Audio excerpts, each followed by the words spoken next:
नगीना मस्जिद ट्रस्ट को लेकर आज नमाज जुमा के बाद मस्जिद के अंदर जो कुछ चर्चा हुई वो सभी ताजा अपडेट लेकर मैं आपकी खिदमत में हाजिर हूँ।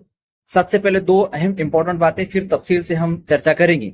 पहली बात तो यह है कि नगीना मस्जिद ट्रस्ट के जो सवय घोषित प्रभारी है ना, तो हमारे नईम टेलर साहब, तो ये अपनी ईमानदारी मस्जिद में खड़े होकर कुरान शरीफ हाथ में लेकर अपनी गवाही दे रहे हैं। तो इनको दो बातों का जवाब देना चाहिए अगर ईमानदारी साबित करना है, गवाही देना है। तो पहली बात तो ये है कि इनकी दुकान का किराया कितना है और गांव के अंदर मार्केट भाव बोलते हैं ना, जिसको मार्केट में क्या रेट चल रहा है, चौक में इधर उधर दूसरी मस्जिद का सब देखकर ये उसके बराबर है क्या। अगर नहीं है, ये कम दे रहे हैं, तो ये 2008 से ट्रस्टी बने, आज कितने साल हो रहे, तकरीबन 17-18 सालों के अंदर अगर 1,000 रुपए महीना भी इनका किराया पकड़े, अगर ये समझो कम दे रहे हैं, तो 1.5 से 2 लाख रुपया एकदम साफ साफ उंगलियों पे गिनकर आप इसका हिसाब लगा सकते हैं। अब अगर ये बोले कि नहीं नहीं भाई किसने किराया बढ़ाया नहीं, तो आप खुद जो है, तो सवय घोषित प्रभारी है, आप खुद अपना किराया बढ़ा सकते थे, दूसरी दुकानों का छोड़ो। एक बात ये हो गई है। दूसरी चीज कि इनको प्रभारी बनाया किस। अब ये कहते हैं कि भाई मरहूम बिलाल जनाब, अल्लाह उनकी मग़फ़िरत करे, इन्होंने इनको मतलब वसीयत करके गए थे या कुछ बोल कर गए थे, ऐसा ये बता रहे हैं। तो पहली बात तो इसका गवाह कौन है ना, कुछ मीटिंग वगैरह सिस्टम मशवरा ऐलान हुआ था क्या पब्लिक में इसका कि भाई मेरे बाद में ये मेरा वारिस रहेगा, ये मस्जिद संभालेगा। और दूसरी चीज के बिलाल जनाब को ये अधिकार किसने दिया है कि वो तय कर दे कि मेरे बाद में तुम चाबी संभालना, है ना। ये दो बातें होगी। तो ये अगर कुरान शरीफ उठाकर मस्जिद के अंदर कुछ बात कहना चाहते हैं, तो ये दो बातों के जवाब के साथ में अपनी बात शुरू करे। दूसरी एक बात जो है कि भाई जो अबू बकर मस्जिद के मुतवल्ली है, वो नगीना मस्जिद के इमाम है, वहां के इमाम को 5,000 पगार है, यहाँ के इमाम को 11,000 पगार है ना। तो आप एक आम जनता को मैं समझाना चाहता हूँ, आप खुद सोचो कि समझो आप खुद अगर किसी जगह के दुकान के मदरसे के अगर जिम्मेदार हो, तो आपको चाहिए कि आप खुद वहां पर खिदमत अंजाम दे। तो आप ज्यादा पगार के लिए दूसरी मस्जिद में नौकरी करे, वहां पर कम पगार में। अब देखो, वहां के इमाम को भी 2 पैर है, यहाँ के इमाम को भी 2 पैर है, तो ये पगार में फर्क क्यों, है ना। तो उनके साथ में नाइंसाफी हो रही है। मस्जिद अबू बकर के इमाम साहब 5,000 में क्या होता है, तो उनकी पगार बढ़ाओ, उनकी भी 11 करो, है ना। जैसे इनकी 11 है, या फिर अदला बदली करो, है ना। इनको बोलो भाई तुम मुतवल्ली है, तुम उधर का सिस्टम संभालो, इमामत वगैरह जो भी जिम्मेदारी। और यहाँ पर जो है तो 5,000 वाले को लेकर आओ, है ना, ताकि उसको 11 मिले, बेचारे का घर चले, है ना। तो खैर, ये दो अहम इंपॉर्टेंट बातें थी। अब आगे आज के विषय में हम चर्चा करते हैं कि किसी भी चीज का अगर हम मीटिंग रख रहे हैं, जैसे ग्राम पंचायत की मीटिंग लो, 3 दिन 7 दिन पहले नोटिस निकलती है, ग्राम सभा की आम सभा की ढूंढी होती है ना। अभी घर के अंदर कुछ आप प्रोग्राम ले लो, शादी या कुछ भी मंगनी हो, तो उसकी बाकायदा दावत दी जाती है, प्लानिंग की जाती है, और एक सिस्टम ऐसा ही चलता है। आप अचानक खड़े होकर ऐलान कर दे रहे हो कि मैं ईमानदार हूं वगैरह वगैरह, और मीटिंग इस तरह नहीं रखी जा सकती, है ना। तो आपको पहले एक ऐलान करना चाहिए कि भाई अगले हफ्ते या फिर 2 दिन 4 दिन बाद ऐसा मशवरा रखा जा रहा है।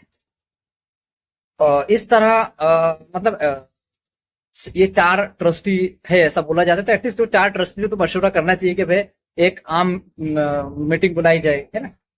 तो ये खड़े होकर फौरन से ही जो इन्होंने सलाम फेरने के बाद में अपना लंबी चौड़ी कुछ बात कहने की कोशिश की है, तो इनको सिंपल ऐलान करना चाहिए था मशवरे के बारे में पहले कि भाई है ना, फिर आगे मशवरा 2-4 दिन हफ्ते भर बाद अगले जुमा को ऐसा कुछ रखने की बात करना चाहिए था।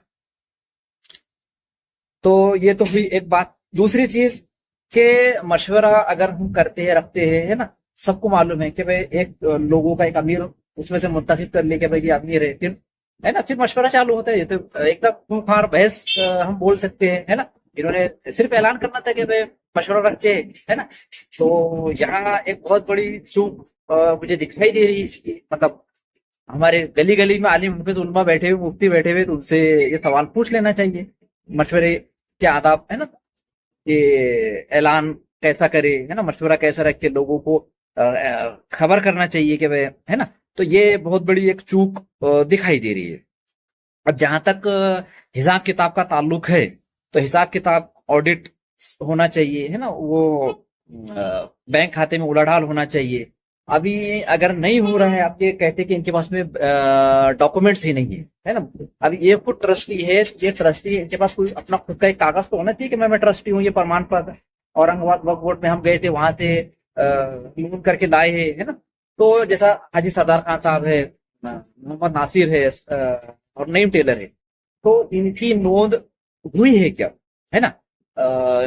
औरंगाबाद में अगर नोंद नहीं हुई तो इनको अधिकार किसने दिया अपने आप को स्वयं घोषित प्रभारी कहने का, ट्रस्टी कहने का, और कारभार हाथ में लेने का। ये एक बुनियादी मुद्दा मैं आपके सामने रखना चाह रहा हूँ। फिर अलहाज अब्दुल जब्बार खान साहब है ना, अलहाज इदरीस खान साहब के फरजद नेक अर्जुमंद, तो इनका नाम ट्रस्टी के अंदर वहां पर लिखा हुआ है ना, पुराने ट्रस्टियों में से एक ट्रस्टी है।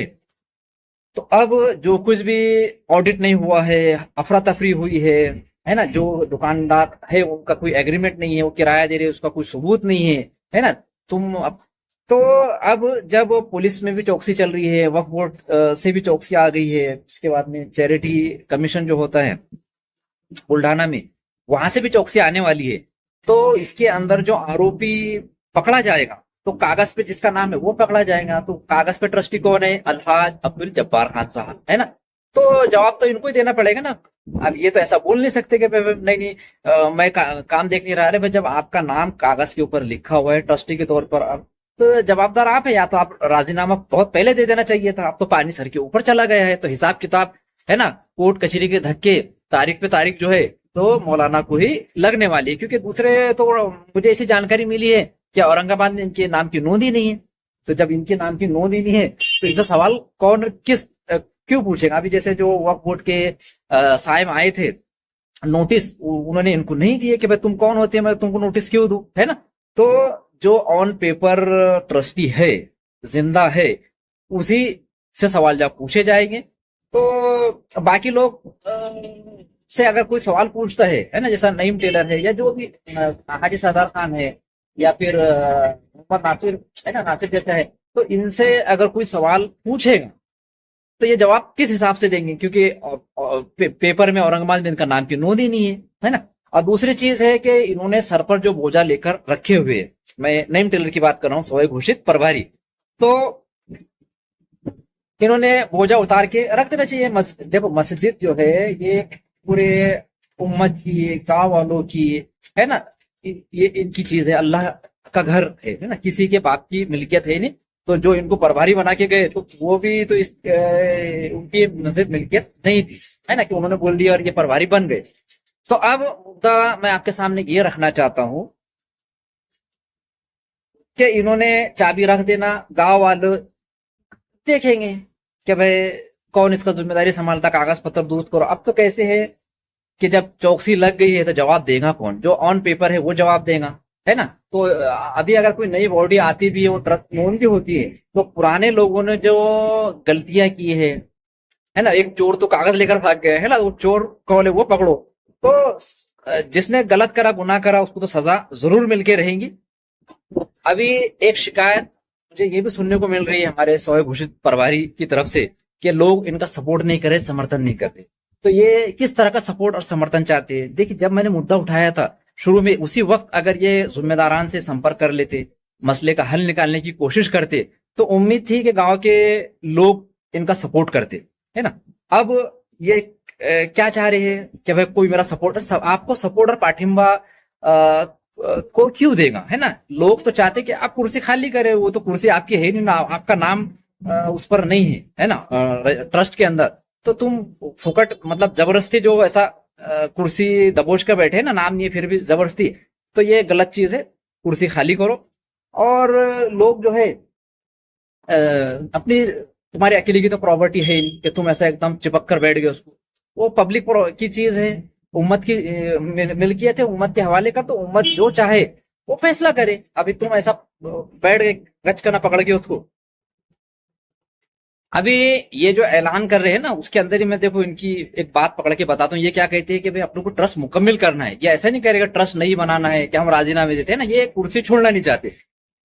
और जनता ये चाहती है कि तुम कुर्सी से उतरे, तो तुम्हारी कुर्सी पे नाम लिखा हुआ नहीं है ना। तो अभी तुम कुर्सी खाली कर दो।